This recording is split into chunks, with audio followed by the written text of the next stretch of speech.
Stop wasting your life, the ultimate guide to deep work and mental clarity. You sat down to work at 9:00 a.m. You had the coffee, you had the to-do list, you had the intention, you told yourself, today is the day I crush this project. Today is the day I change the trajectory of my career. It is now 11:30 a.m.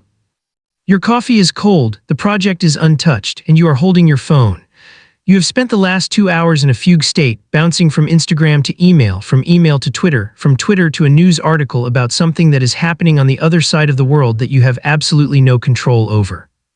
You feel a sinking sensation in your chest. It is a mix of guilt, anxiety, and a heavy, foggy exhaustion. You haven't actually done anything, but you feel tired, you feel drained.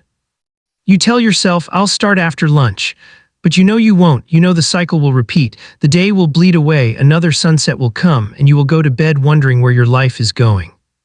Does this sound familiar? If it does, I want you to know that you are not broken. You are not lazy. You are not stupid. You are a casualty in a war.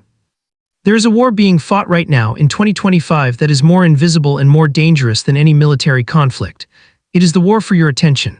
On one side, there is you with your human brain evolved to hunt, gather, and connect. On the other side, there are trillion-dollar algorithms designed by the smartest PhDs in the world with one singular goal: to hijack your dopamine receptors and keep you scrolling until you die. They are winning. But today, we are going to mount a counteroffensive. We are going to talk about the only superpower that matters in the 21st century. It is not coding, it is not copywriting, it is not sales. It is focus. If you can reclaim your ability to sit in a chair, stare at a hard problem, and solve it without reaching for your phone, you become dangerous. You become rare, you become valuable. In an economy of distraction, focus is the new IQ. Focus is the new gold. I am going to break down the science of why you can't concentrate, the psychology of the dopamine loop. And I am going to give you a ruthless, step-by-step protocol to reset your brain and enter the state of high performance known as deep work. This isn't about productivity hacks. This isn't about time management. This is about saving your potential from being eaten alive by an algorithm. Let's start with the biology. Why does scrolling feel so good and working feel so painful? It comes down to a molecule called dopamine. Most people think dopamine is the pleasure molecule. That is wrong. Dopamine is the desire molecule. It is the chemical that drives you to seek, to hunt, to crave. When our ancestors were hunting for berries, a hit of dopamine told them, keep looking, there might be food over that hill. It was a survival mechanism. But in 2025, we have hijacked this mechanism. When you pull down to refresh your email or you see a red notification bubble on Instagram, your brain releases a hit of dopamine. It is a digital slot machine. What will I see? Is it good news? Is it a like? Is it a funny video? The uncertainty creates the addiction. Here is the problem: your brain has a baseline for dopamine. When you flood it with cheap dopamine from TikTok, from video games, from sugary food, from porn, your brain tries to protect itself. It lowers its sensitivity. It down-regulates the receptors. This means you need more stimulation just to feel normal. This is why you can't read a book. A book is slow dopamine. It requires effort, it requires patience. Compared to the hyperstimulating fireworks display of a 15-second video, a book feels like staring at a wall. Your brain has been rewired to expect a reward every 7 seconds. When you sit down to do deep work, writing, coding, studying, strategizing, there is no immediate reward. It is hard, it is boring, so your brain screams, this is painful, go back to the phone, go back to the easy reward. This is not a character flaw. It is a physiological state. You are essentially a drug addict going through withdrawal every time you try to work. So how do we fix this? How do we reset the baseline so that hard work feels good again? We need to implement the dopamine reset protocol. This is not a detox where you go live in a cave for a month. That is unrealistic. This is a lifestyle integration. It is about building fences around your attention. Step 1: the physical firewall. Willpower is a myth. If you rely on willpower to stay off your phone, you will fail. The algorithm is stronger than your will. You need to rely on friction. When you are working, your phone cannot be in the same room as you, not face down on the desk, not in your pocket on silent. It must be in another room, preferably in a drawer or a kitchen safe with a timer.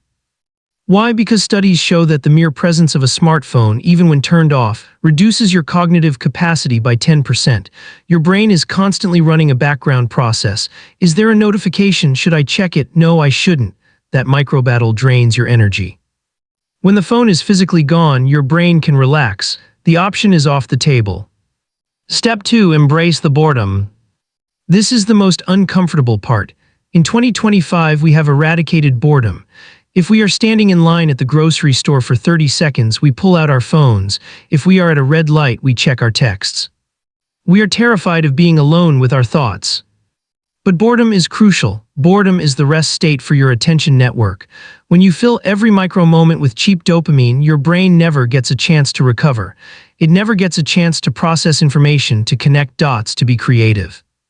The next time you are waiting for an elevator or waiting for your coffee or walking to your car, do nothing. Keep your phone in your pocket, look at the wall, look at the sky, feel the itch to check and let it pass. You are retraining your brain that it is okay to not be stimulated. You are lowering the baseline. The more you can tolerate boredom, the easier deep work becomes. Step 3. The deep work block. Now we get to the work itself. You are going to use a technique called time blocking. Most people work with residue. They check email, then work for 5 minutes, then check Slack, then work for 10 minutes. This is called context switching. Every time you switch tasks, it takes your brain about 20 minutes to get back to full focus. If you check your phone every 15 minutes, you are literally never focused. You are operating at 20% of your intelligence. You are going to schedule deep work blocks. These are 90-minute periods of zero distraction. No phone, no email tab open, no Slack, no music with lyrics. You define the task. For the next 90 minutes, I am writing this report. And you do nothing else. When you start, it will hurt. Within 10 minutes, your brain will panic. Check email, check the news, get a snack. You have to sit with that urge. It is just a sensation. It will pass. If you push through the first 15 minutes of agitation, you will enter a state of flow. Flow is where time disappears. Flow is where the work feels effortless. Flow is where you produce your best stuff.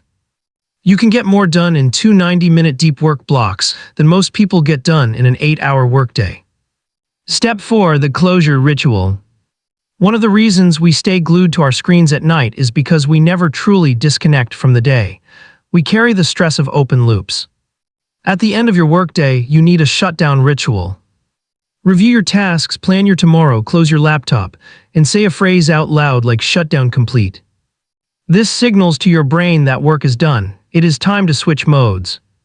If you don't have a clear boundary, your brain stays in a state of low-level anxiety, constantly scanning for problems. This ruins your sleep, which ruins your focus for the next day. Now I want to talk about the why. Why go through this pain? Why be the weirdo who doesn't answer texts instantly? Why be the person who sits in silence? Because look around you. Look at the average person in 2025. They are anxious, they are overwhelmed, they are constantly busy, but they are not making progress. They are consuming life instead of creating it. The ability to focus is the gateway to a life of depth. Shallow work, answering emails, attending meetings, shuffling papers, keeps you employed. Deep work, mastering a hard skill, writing a book, building a business strategy, solving a complex engineering problem, makes you wealthy. The economy does not reward you for how many emails you send. It rewards you for the rarity and value of what you produce. And you cannot produce anything rare or valuable if you are distracted. Think about the greatest achievements of humanity.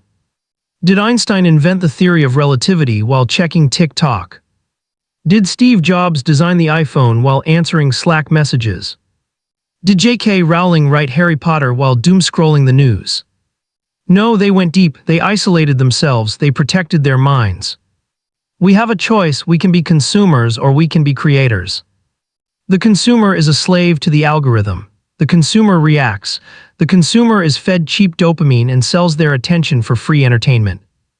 The creator masters the algorithm. The creator acts.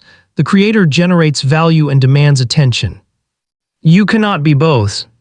This is a spiritual battle as much as a productivity one. When you are distracted, you are not present. You are not present with your work, you are not present with your family, you are not present with your own life. You are skimming the surface of existence.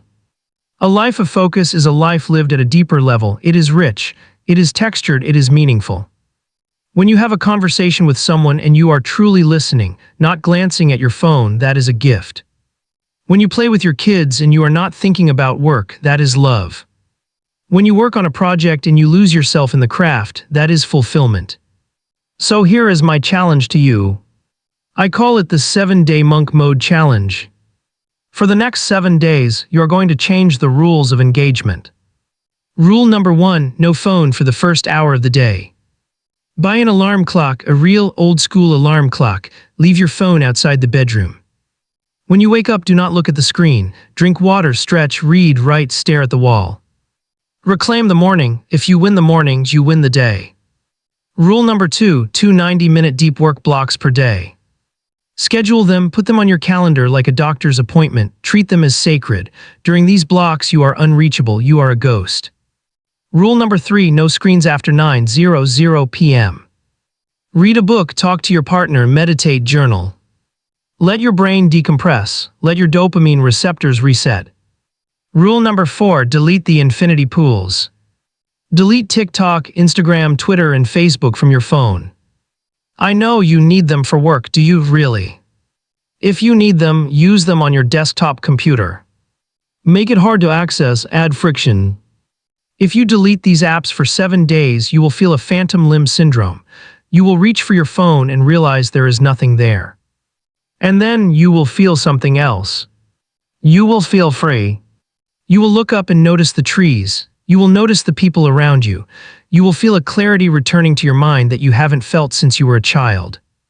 This challenge will be hard. Your brain will fight you. It will scream for its fix. But on the other side of that withdrawal is the version of you that you have been waiting for. The version of you that finishes the book. The version of you that builds the business. The version of you that is in control.